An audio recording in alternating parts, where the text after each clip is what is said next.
아이고, 너무 감사합니다. 지난 금요일인가 제가 우리 집에서 수고하시는 다른 교회 권사님과 함께 이 교회를 왔는데 너무 이 꽃 같은 게 좋으니까 주변 환경도 놀래더라고요.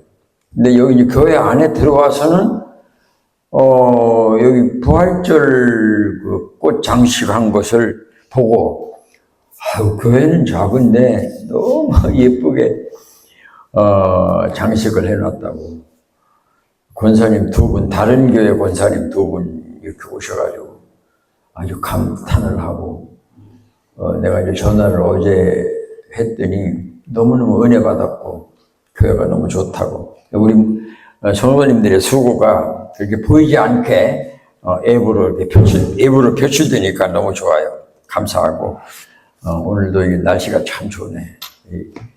이 어떤 그 책을 보니까 이때 그러니까 이제 꽃이 피고 젖히면서 새싹이 돋아날 때 이 파리가 이렇게 나올 때가 1년 중 공기가 제일 좋답니다. 제일 공기가 깨끗하답니다.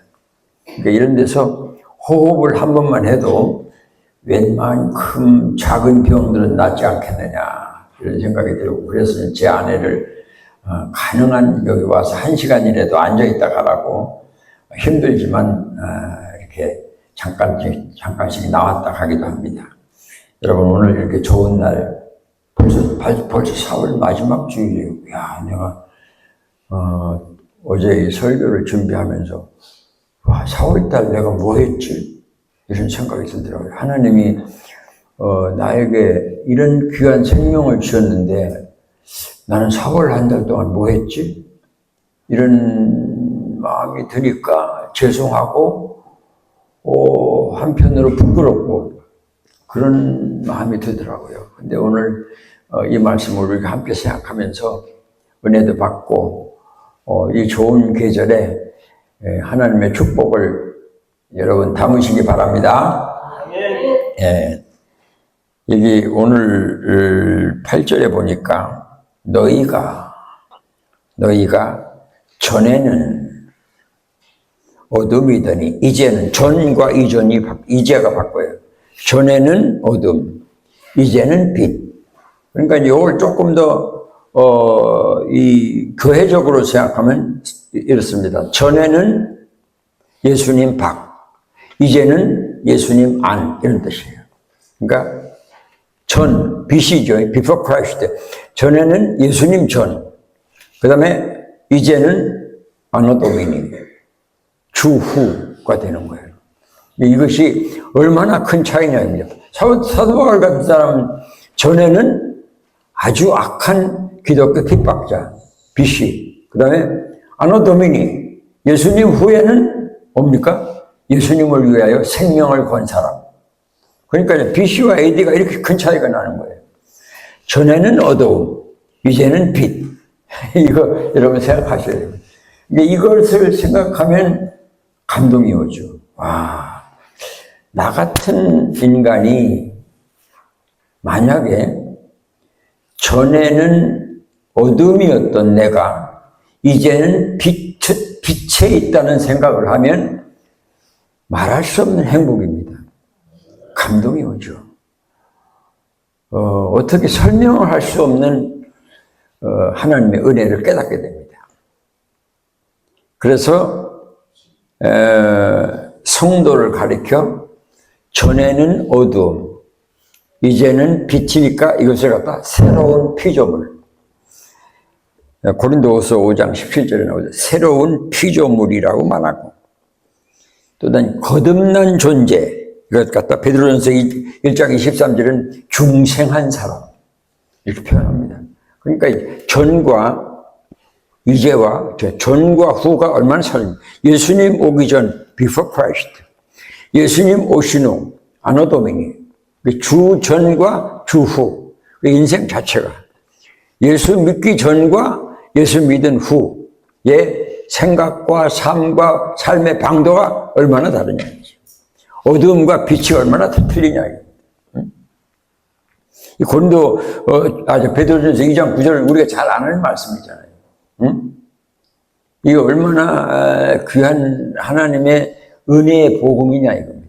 너희는 택하신 족속이요 왕같은 제사장들이요 거룩한 나라요 그의 소유된 백성이니 이는 너희가 우리 하나님이 우리에게 이는 너희가 전에는 어둠이더니 이제는 주의 귀한 빛에 거하느니라. 귀한 빛입니다. 어둠이라는 것은 그리스도 밖에서의 삶, 다른 말로 하면 하나님 모르는 무식을 말합니다. 하나님 모르는 무식. 근데 인간은 타락한 존재이기 때문에 하나님을 모르는 이 무식이라고 하는 것은 언제 어떻게 될지 몰라요. 언제 칼을 들지, 언제 뭐 폭탄을 터뜨릴지, 그건 아무도 자기 자신도 판단을 못해요. 그러니까 하나님을 모르는 무식이라고 하는 어두움은 굉장히 두려움이에요. 그 다음에 여기서 이제 하나님을 모르는 무식이라고 하는 것은 본래 타락한 존재이기 때문에 어떤 게 나오느냐 하면 도덕적 부패. 거기에 조금 더 양심의 가책이 없습니다. 도덕적 부패에 빠지면, 이 도덕적 부패가 점점 심각해집니다. 그러니까 이것이 어둠이라는 것이 얼마나 하나님 밖의 삶이 얼마나 위험하고 얼마나 불행하냐. 근데 이제는 빛이라고 하는 이런 하나님의 음성을 들을 때 예수 믿는 것이 얼마나 행복하냐라고 하는 것을 우리가 알아야 돼. 이 행복을 모르면 예수 안에서 예수 믿음으로 예수 그리스도를 통하여 얻은 구원에 대한 행복을 모르면 인간은 참된 그 삶을 살 수가 없어요. 본래 타락한 존재이기 때문에 절대로 그게 불가능합니다. 그 다음에 이제 그 어둠이라고 하는 것은 완전한 멸망을 뜻하는 결국 지옥으로 가는 거. 이것을 의미해요. 근데 이제는 뭡니까? 이제는 주 안에서 빛이라. 인간은 타락한 존재이기 때문에 허물과 죄로 죽은 존재이기 때문에 그 어떤 경우에도 빛을 발할 수 없어요. 그러니까 주 안에서 빛이라고 하는 것은 내가 빛인데 어떤 빛? 예수님께로부터 받은 빛이란 말이에요. 내가 빛을 발한다는 것은 나에게서 나가는 게 아니라 예수님께서 받은 빛이 반사되는 거예요. 주 안에서 빛이라. 이것은 하나님 안에서의 지식, 잘못하면 하나님을 접촉한 지식입니다. 그냥 막연하게 객관적으로 하나님의 이런 분일 것이다. 그게 아니고 하나님을 접촉한 지식이에요.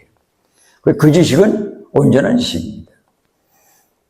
나는 포도나무요, 너희는 가지.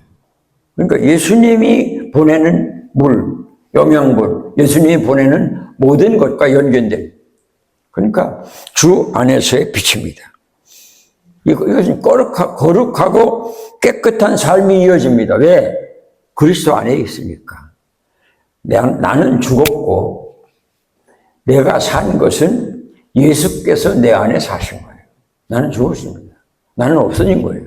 이것이 before Christ, 죽은 겁니다. 그 다음에 예수님이 내 안에 사시는 것, 이것이 아노도미니, after Christ를 말하는 거예요. 주후가 되는 거예요. 여기에는 뭐가 있습니까? 구원이 있습니다. 예수님이 나는 죽고 없어지고 예수님이 내 안에 사시는 것, 이것이 구원의 영생, 이것이 주 안에서의 빛입니다. 이런 은혜를 깨달으면 예수 믿는 행복이 너무너무 좋고 너무너무 감사하고 이 세상에 아무것도 부러운 것이 없고 갖고 싶은 것이 없고 아무것도 욕심나는 것이 없고 주 안에 있습니다. 어린 아이가 엄마의 품 안에서 젖을 먹고 있다면 다른 소원이 없어요. 더 만족할 이 세상에 어떤 것도 존재하지 않아요. 예수께서 내가 죽으신 그 자리에 주님이 사신다면 주님이 내 안에 계셔서 내가 그리스도 안에서 사는 존재라면 여러분 다른 세상 것은 아무것도 아닌 거예요. 그때는 우리가 여호와는 주는 나의 목자시니 내게 부족함이 없으리로다. 여러분 이런 체험을 했으면 좋겠어요. 예수 안에서 얻는 행복과 만족이 이런 노래로 여러분의 고백이 나온다면 그 인생은 되는 겁니다. 그 어떤 환경, 어떤 처지, 어떤 형편이 와도 노래가 나와요. 주야로 주의 말씀을 묵상합니다. 주가 뭡니까? 잘 될 때, 행복할 때, 성공할 때, 돈 많을 때, 이럴 때 있어요. 평안할 때. 야가 뭡니까? 불행할 때, 실패할 때, 뭐가 잘못될 때, 이 야예요. 근데 여호와의 율법이 즐겁고 그리스도 안에 있으면 주와 야가 다르고 없습니다. 언제나 여호와는 주는 나의 목자십니다. 이런 삶을 살 때 노래가 있는 거예요. 왜 예수님께서 이제 바울이 말할 때 항상 기뻐하라. 쉬지 말고 기도하라. 범사에 감사하라. 이는 그리스도 예수 안에서 너희를 향하신 하나님의 뜻입니다. 그게 가능합니까? 어떻게 항상 기뻐합니까? 여러분, 그게 가능합니까? 불가능해요. 어떻게 사람이 항상 기뻐해요? 불가능해요. 그런데 항상 기뻐할 수 있어요. 누가? 나는 죽었기 때문에. 내 안에 그리스도가 사시기 때문에. 어떻게 범사에 감사합니까? 병들었는데, 실패했는데, 가난해졌는데, 약해졌는데, 형편 없어졌는데, 어떻게 감사합니까? 결국은 그 모든 것 가운데서 약하다든지 병들었다든지 무슨 시련이 왔을 때, 이 시련을 통하여 하나님은 나를 더 견고케 하신다라고 하는 믿음과 있고, 또 하나님은 결국 나를 사랑하시는 분이니까 그 모든 우주를 창조하시고 섭리하시는 분이 이 일을 통하여 나에게 유익을 주실 것이다 라고 하는 믿음까지면 범사에 감사하십니다. 그래서 오늘 8절 하반절에서 한번 따라합시다. 빛의 자녀들처럼 행하라. 빛의 자녀가 됐는데, 정이 있고 이제 후가 됐는데, 그리스도 안에 있는데, 빛이 됐는데, 그럼 빛이 됐는데 어둠의 삶을 살면 안 되잖아요.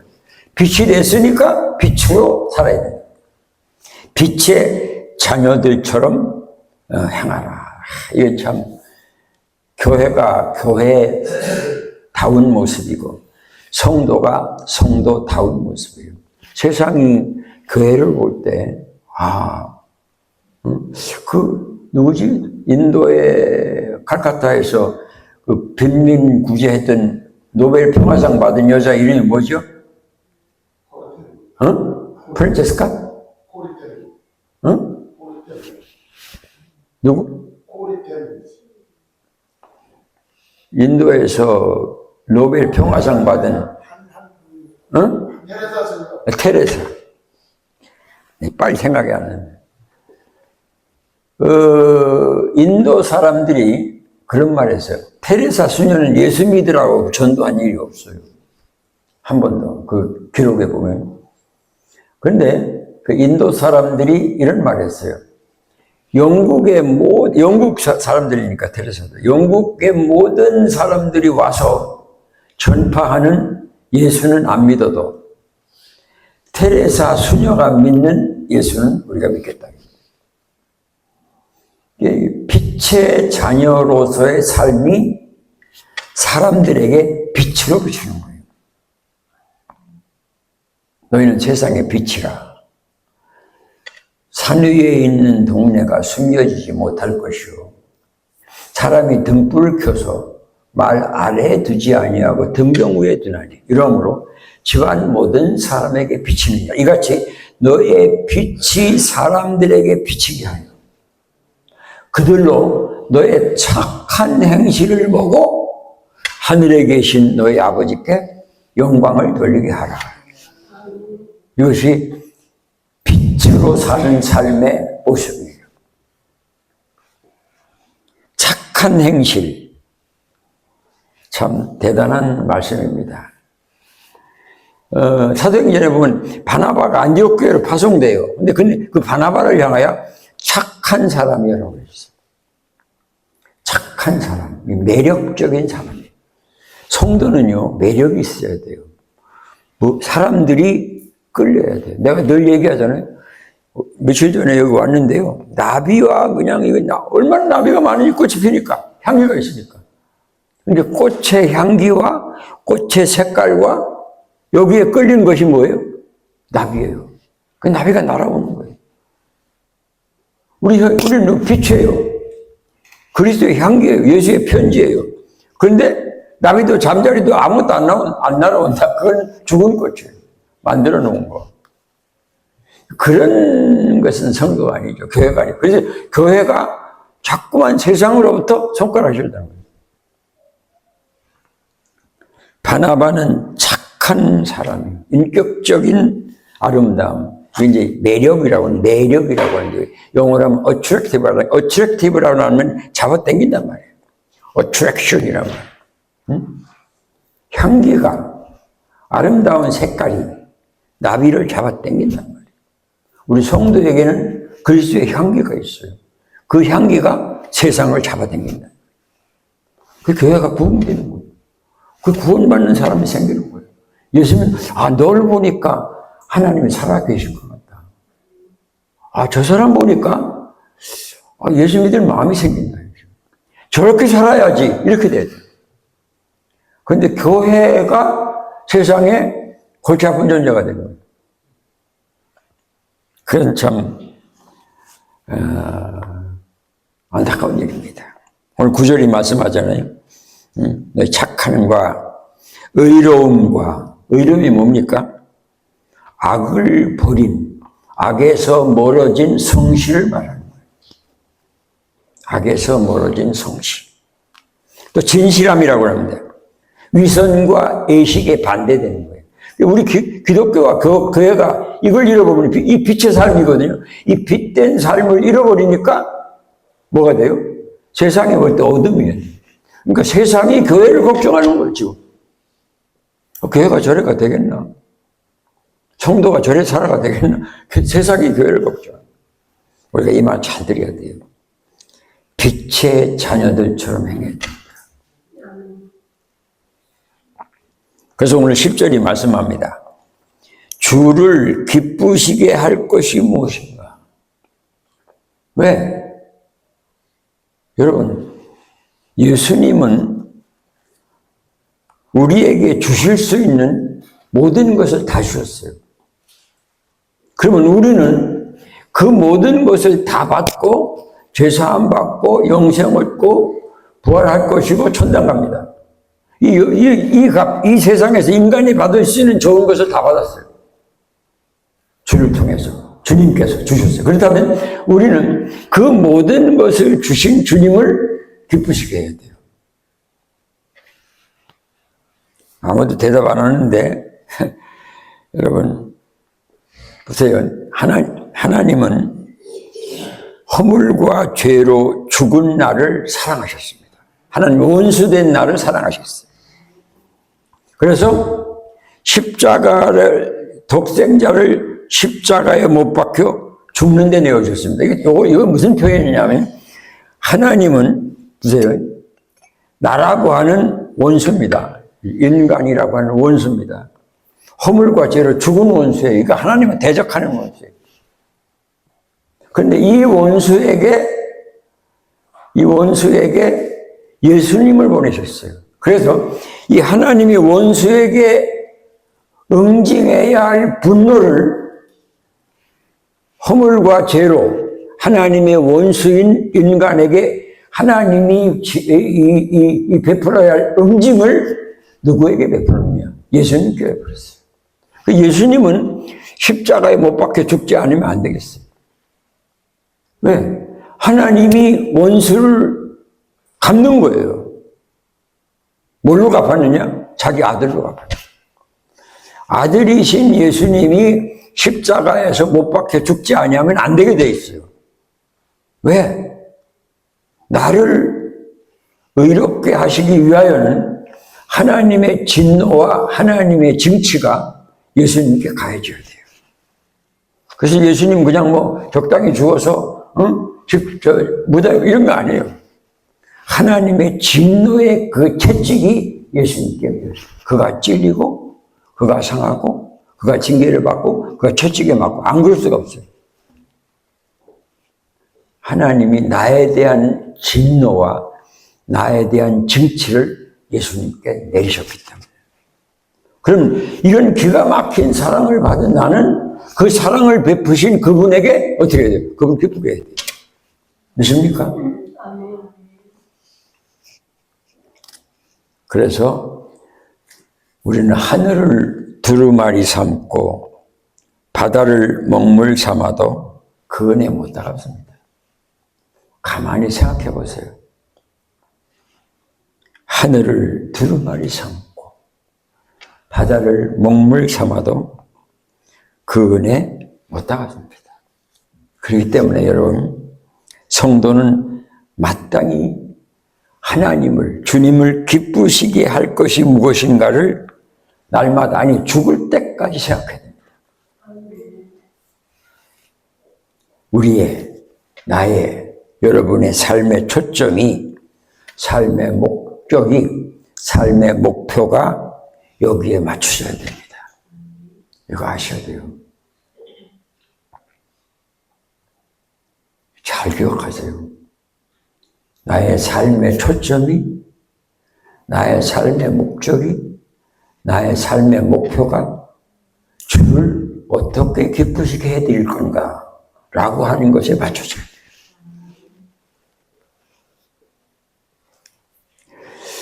여러분, 왜 신앙생활에 실증이 나고 피곤해지고 좌절합니까? 교회 와도 하나도 기쁨도 없고 그냥 멍멍하고 그냥 할까 말까. 하나님을 위하여 살지 않고 나를 위하여 살기 때문에. 잘 기억해 보세요. 나를 위해 일하고 나를 위해 돈 벌고 나를 위해 결혼하고 나를 위해 집 짓고 나를 위해 옷 입고 나를 위해 밥 먹습니다. 가만히 생각해 보세요. 나를 위합니다. 전부 다. 그런데 거기에는 보람이 없습니다. 자, 이런 얘기가 있어요. 이런 예가 있어요. 일본에서 이건 실화입니다.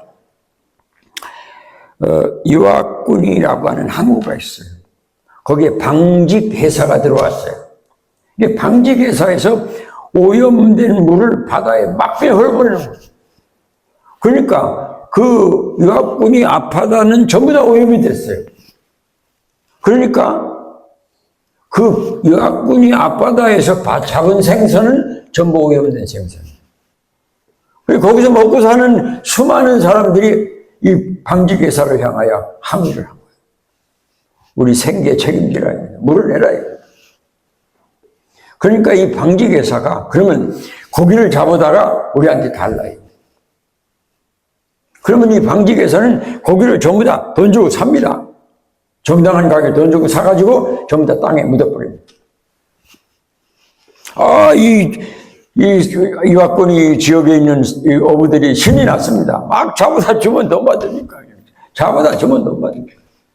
근데 얼마 하다가 이 유학군의 모든 어부들이 고기잡이를 포기했습니다. 왜? 자기들이 잡은 고기를 먹어주는 사람이 없다. 다른 말로 하면 보람이 없다. 포기했어요. 돈은 벌었지만 보람은 없습니다. 여러분, 보람이 없는 것은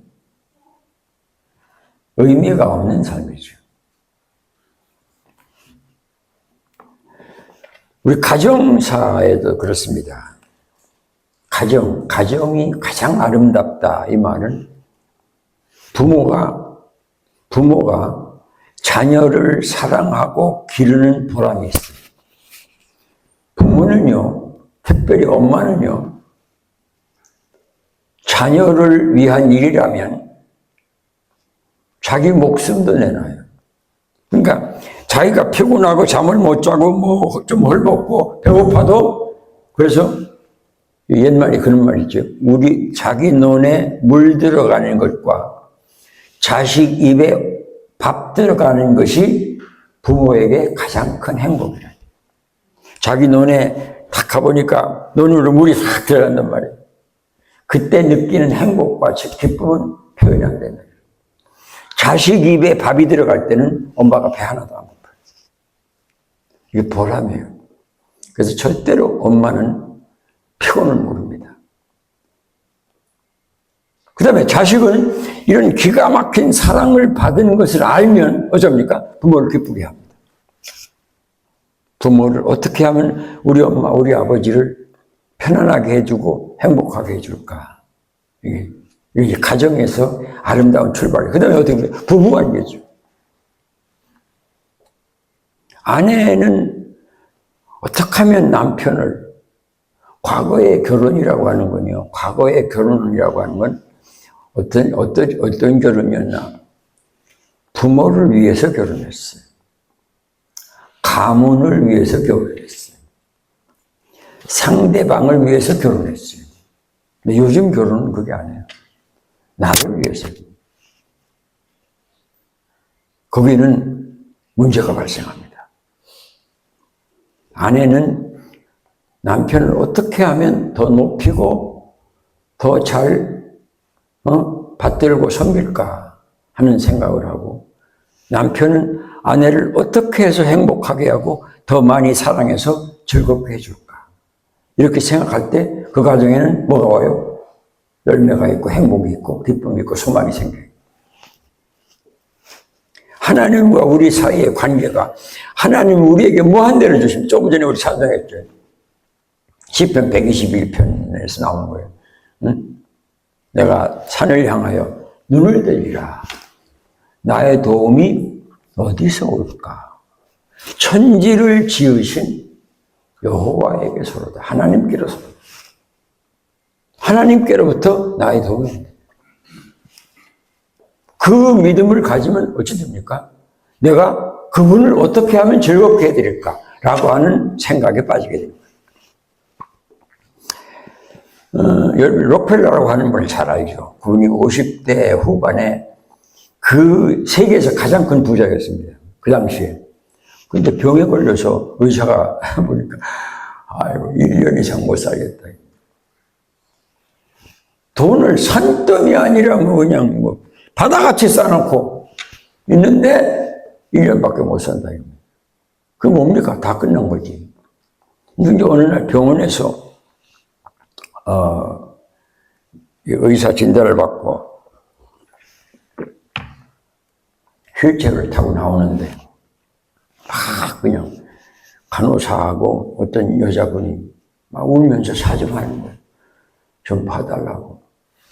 우리의 죽는다고. 그러니까 돈 내라 입니다. 돈 내야 입원이 된다 입니다. 돈 내야 수술이 된다 입니다. 그 록펠러가 가만히 보다가 불쌍하단 말이에요. 그래서 비서를 불러가지고 저 애 엄마가 필요한 모든 돈 다 대주라. 그래서 돈을 다 대주니까 록펠러가 되니까, 그래서 그 아들이 입원하고 치료받는 거예요. 그때 록펠러가 너무너무 행복했어요. 자기 평생에 그렇게 행복해 본 예가 없다. 그 사람에게 도움을 주고 그 아이가 치료받도록 하고 그 어머니의 고통을 풀어주고 나니까 자기에게 말할 수 없는 행복이 왔다. 그때부터 록펠러는 베풀기를 시작했습니다.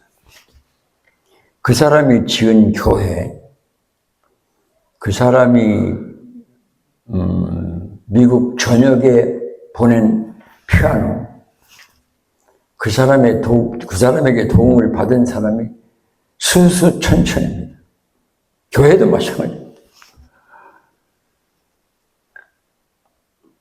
그러면서 록펠러는 이상하게 1년밖에 못 산다는 사람이 점점 건강을 회복해요. 너무 기쁘고 행복하고. 가면 갈수록 즐겁단 말이에요. 주는 게 즐겁고, 베푸는 게 즐겁고, 90 몇 세까지 살았죠? 5세까지인가? 건강하게 살았습니다. 내가 며칠 전에 우리 아파트 이렇게 사는데 그 앞집에 있는 애가 금년에 초등학교 들어간다고 그래서 초등학교 들어가면 내가 기념으로 초콜릿 사주려고 돈을 딱 10,000원을 넣고 이제 못 만나서 한 달이 지나도 못 만나 4월이 돼도 할 수 없이 이제 파리바트 가가지고 조금 비싼 초콜릿들 사가지고 이제 방문을 했어요. 딱 놓고 하니까 엄마가 나오더라고요. 그 아들 좀 만나려고 그랬는데 초등학교 들어갔는데 축하 좀 해주려고 그랬는데 들어오시라고 가니까 애가 몇 달 남았더니 확 크더라고요. 그래서 이제 사서 초콜릿 주고 악수하고 이제 덩어리 좀 두드려 주고 막 애가 굉장히 좋아하는 거예요. 그러고 이제 그 엄마하고 인사하고 이제 나왔는데 집에 들어오니까 내가 굉장히 기분이 좋은 거예요. 이상하다. 왜 이렇게 기분이 좋지? 여러분 잘 기억하세요. 다른 사람을 기쁘게 하면요, 내 기쁨이 배가 돼요. 이것이 교회가 가진 능력이에요. 예수 믿으면서 이런 행복과 이런 즐거움을 맛보지 못하는 사람은 불쌍한 사람이에요. 내가 누군가를 기쁘게 해준다. 저는 아침마다 기도하는 게 그거예요. 오늘도 나를 만나는 사람이 나 때문에 행복과 기쁨을 맛보고 예수님의 향내를 맡게 해달라. 아침마다 제일 먼저 기도하는 게 그겁니다. 누구든지. 제가 커피숍이나 어디 가면 누구든지 나를 다 알아봐요. 우리 목사님 오신다. 왜? 저 사람만 만나면 행복하니까. 칭찬하고, 불러가지고 그냥, 오늘 커피가 너무 맛있었어.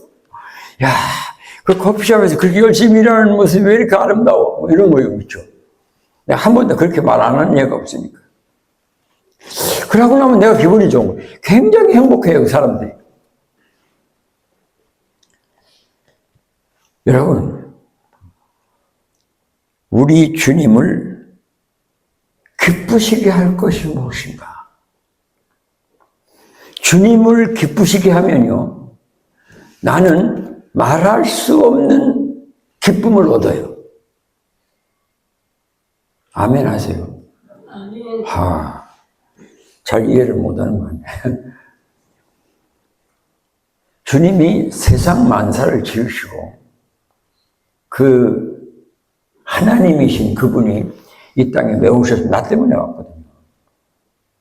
나 같은 것을 의롭게 만들어 당신의 나라로 데려가시려고 오셨거든요.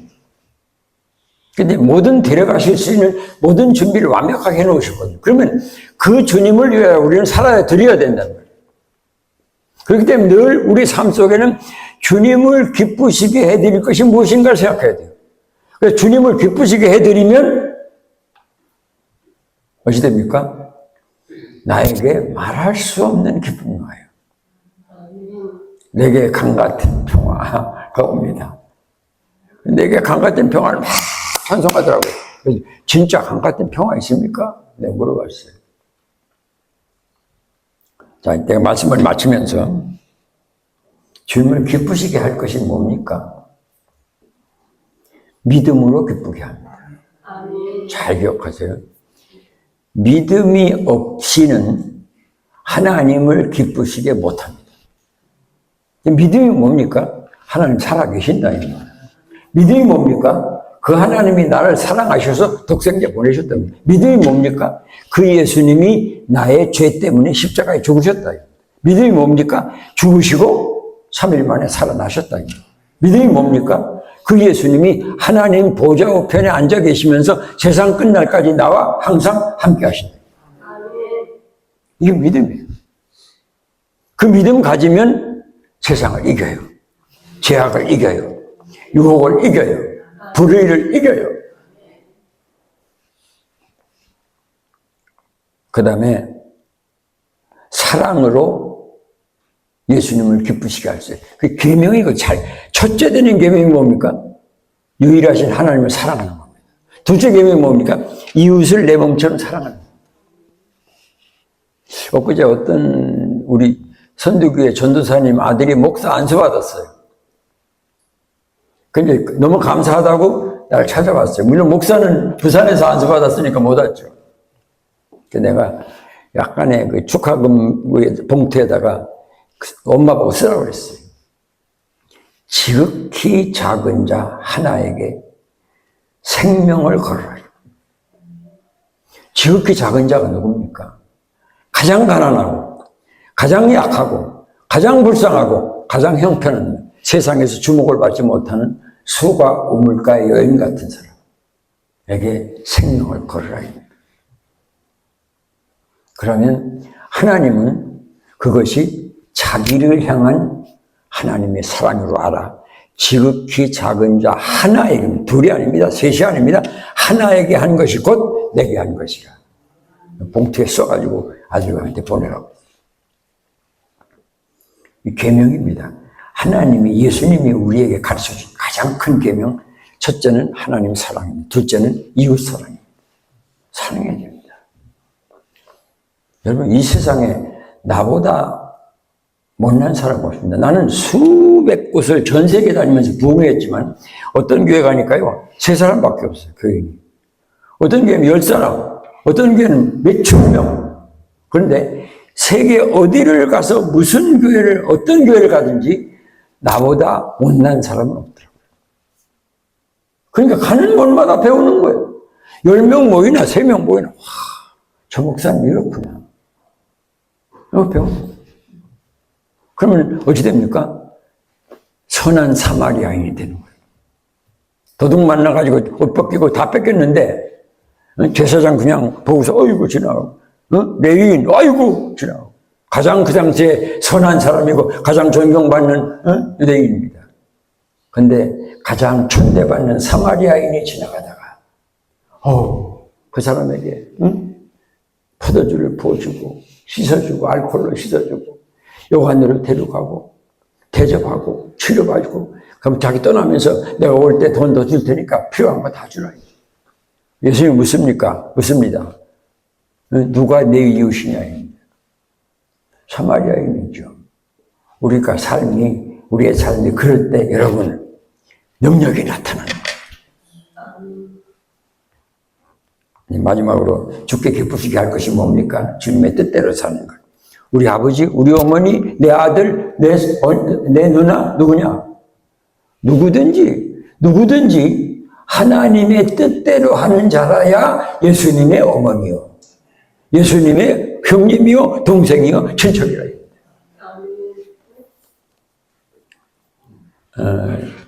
여러분, 내가 구원받은 하나님의 사랑입니다. 그러면 꼭 기억하세요. 나 때문에, 나는 예수님 때문에 수지 맞았어요. 누구를 통하여? 혹은 선교사, 혹은 전도사, 혹은 목사님을 통해서 난 수지 맞았어요. 구원받았으니까. 그러면 나 때문에 수지 맞는 사람이 생겨야 돼요. 나 때문에 구원에 이르도록, 영생에 이르도록, 하나님의 자녀가 되도록 주 앞으로 오는 사람이 생겨야 돼요. 그것이 남편이든지, 그것이 아내든지, 자식이든지, 부모든지. 오늘 새벽에 책을 읽는데 어떤 목사님이 그러셨더라고요. 그 엄마가 너무너무 교회를 안 나오고 철저한 그냥 이제 무당, 여기 메인 사람이야. 근데 이 전도사인데 아들은 교회 절대 안 나오는 거예요. 나흘을 금식하고 부흥회 때 마지막 날 아들의 소원인데 한 번만 부흥회 참석해서 마지막 날 저는. 그러니까 아들이 하도 소원하니까 그래 알았다 간다. 그래 갔는데 성령께서 역사하셔가지고 그 자리에서 깨져버렸어요. 예수님을 영접한 거예요. 그러니까 그 어머니는 그 아들 때문에 수지 맞았지. 여러분, 내가 예수 믿잖아요. 내가 구원받았잖아요. 믿습니까? 내가 영생 얻었잖아요. 나 때문에 수지 맞는 사람이 존재해야 돼요. 고넬료 때문에 고넬료 집안에 있는 병사, 친척, 부모, 형제, 친구들까지 다 예수 영접하고 세례받았어요. 여러분, 구약의 기생 라합, 이방인이에요. 형편없는 창녀예요. 이 기생 라합이 갖고 있는 하나님에 대한 믿음 때문에 어찌 됐습니까? 그 집과 모든 친척들이 다 구원받았어요. 여러분, 나 때문에 늘 기억하세요. 한번 따라합시다. 나 때문에 수지 맞는 사람 있어야 한다. 그래. 나 때문에 수지 맞는 사람 있어야 한다. 며칠 전에 차를 이렇게 가지고 데리려고 이렇게 들어가는데 이 들어가는 쪽으로 안 가고 나오는 쪽으로 내가 차를 가져왔어요. 그리고 뒤에 오는 사람들이 다 차를 못 댔을 거 아니에요. 어디 헤어질지를 모르잖아요. 그 뒤에 차에 이렇게 미안하다고 해가지고 다시 돌려서 이제 들어갔어요. 들어간 다음에 차를 대놓고 쫓아갔어요. 그 사람한테. 쫓아가서 모자를 보니까 허옇잖아요. 그 사람들이 유를 내더라고요. 그랬더니 그분이 굉장히 미안해 하더라고. 내 마음 가운데 평화가 오더라고. 성도 여러분, 나는 전에는 어둠이더니 이제는 빛입니다. 나 때문에 빛으로 오는 남편이 있어야 되고, 나 때문에 빛으로 오는 아내가 있어야 되고, 나 때문에 빛으로 오는 자식이 있어야 되고, 나 때문에 빛으로 오는 부모가 있어야 되고, 나 때문에 빛으로 오는 이웃이 존재해야 됩니다. 그러한 여러분 되기를 주의 이름으로 축원합니다. 끝.